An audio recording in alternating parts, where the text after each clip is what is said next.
काँग्रेस बुडते जहाज, त्यात कोणी बसणार नाही. चंद्रशेखर बावनकुळे यांचा टोला. काँग्रेस राष्ट्रवादी विलिनीकरणाबाबत बोलताना महसूल मंत्री चंद्रशेखर बावनकुळे म्हणाले, मला वाटत नाही की शरद पवार आणि सुप्रिया सुळे असा निर्णय घेतील. त्यांनी असा निर्णय घेतलाच तर त्यांना माझ्या शुभेच्छा आहेत. काँग्रेसचा इतिहास शरद पवार आणि सुप्रिया सुळेंना चांगलाच माहिती आहे. काँग्रेसमध्ये कोणी कोणाला विचारत नाही.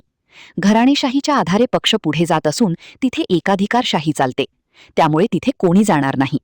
काँग्रेस पक्षाला घरघर लागली असून बुडत्या जहाजात कोणी बसणार नाही, असा टोलाही त्यांनी लगावला. पाहूया ते काय सांगतायत.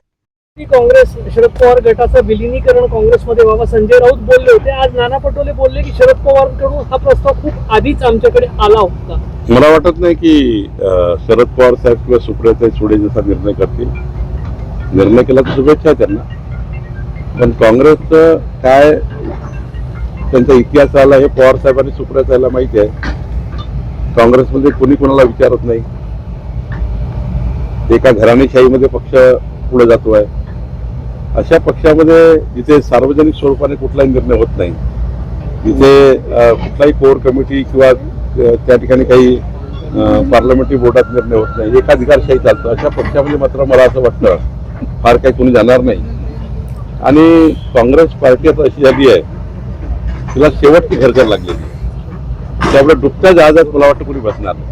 तर या सगळ्या चर्चेमुळे शरद पवार गटाचे काही आमदार भाजप प्रदेशाध्यक्षांना भेटून आलेले आहे आणि काही आमदार भाजपामध्ये प्रवेश करण्याच्या वाटेवर आहेत. जर शरद पवार गट काँग्रेसमध्ये गेला तर जर त्याला काही राजकारणामध्ये अर्थ नाही. जेव्हा परिस्थिती तेव्हा बघू. पण प्रश्न असा आहे की मला वाटतं डुबत्या जहाजात कोणी बसायला तयार नाही. काहीतरी मोठ्या प्रमाणावर चर्चा सुरू आहे. ज्याचे जहाज डुबते आहे, ज्या ज्या पक्षाचे ममता बॅनर्जी ज्या ज्या पक्षाचे जहाज डुबत आहेत ते डुबत्या जहाजात बसतील. पण ज्याला काहीतरी स्कोप आहे राज्याच्या राजकारणात, देशाच्या राजकारणामध्ये, ते काही काँग्रेस पार्टीच्या जहाजात बसणार. काँग्रेसच अशी चर्चा घडून आणत आहे असं वाटतंय का? मला वाटतं उगीच चर्चा करताय. काँग्रेस पार्टीचं त्या ठिकाणी महत्व वाढण्याकरता काँग्रेस पार्टी डुबत चालली आहे, तिला पुन्हा कसं त्या ठिकाणी प्रकाश झोतात आणता येईल याकरता करतायत. धर्मनिरपेक्ष मतं एकत्रित व्हावे आणि धर्मनिरपेक्ष मतं एकत्रित करून भाजपला लढा द्यायचा अशी भारतीय जनता पार्टी अलायन्स 51% मतावर गेली आहे. कुठलंही किती एक केलं तरी 51% मतामध्ये जिंकणार असतो. भारतीय जनता पार्टी आणि अलायन्स 51% राजकारण करतायत. विकासाचे राजकारण करताय. 51% लोकांना मतदान एनडीएला व्हावं याकरता आम्ही काम करतोय. आमचे प्रधानमंत्री देशामध्ये लोकप्रिय प्रधानमंत्री म्हणून 12 वर्षाचा कार्यकाळ पूर्ण करताना एक त्या ठिकाणी सर्वांच्या मनात एक विकसित भारताचा संकल्प घेऊन काम करत असताना 51% मतं आम्हाला मिळतील या पद्धतीने आम्ही पुढे जातोय. महाराष्ट्रात आमचे देवेंद्र फडणवीसजी 51% मतं येतील याकरता काम करतात आहे. आणि त्यामुळे जर जनतेकडून 51% मतं आम्हाला मिळाले, किती लोक एकाल तर काय होणार आहे. राहुल गांधी यांना प्रतिबंधन करण्यासाठी काँग्रेसची ही जुळवाजुळव आहे अशी ही चर्चा आहे. 29च्या लोकसभा निवडणुकी तयार 2047 पर्यंत राहुल गांधींनी स्वप्न बघू शकतात. नीरलाल की हसीन स्वप्न बघू शकतात, पण 2047 पर्यंत देशामध्ये काही स्कोप नाही. लातूरमध्ये काय चित्र राहील, काय तुम्हाला काय सर्व एनडीए राहील. देशामध्ये एनडीए राहतील. मोदीचं नेतृत्व आहेत. आणि पुढच्या काळामध्ये 10-15 वर्षात जेव्हा काय असा काळ येईल तेव्हा अनेक नेतृत्व भाजपमध्ये आहे. त्यामुळे मला असं वाटतं की एनडीए गव्हर्नमेंट 2047 पण देशात राहील. शरद पवार अनुभवी राजकारणी आहेत, ते असं काँग्रेसचे या मी तुम्हाला सांगतो, शरद पवार साहेब सुप्रियाताई कधीही डुबत्या जहाजात बसणार नाही. पण तरी त्यांनी निर्णय केला तर त्यांचा अधिकार त्यांना आहे. महाराष्ट्राच्या राजकारणात त्यांच्याकडे फारसे पर्याय नाही. एनडीए सोबत येण्याचा पर्याय होऊ शकतो का शरद पवार जर तिकडे गेले नाही तर? मी शेवटी हेच सांगेल की हा निर्णय त्यांनी करायचा.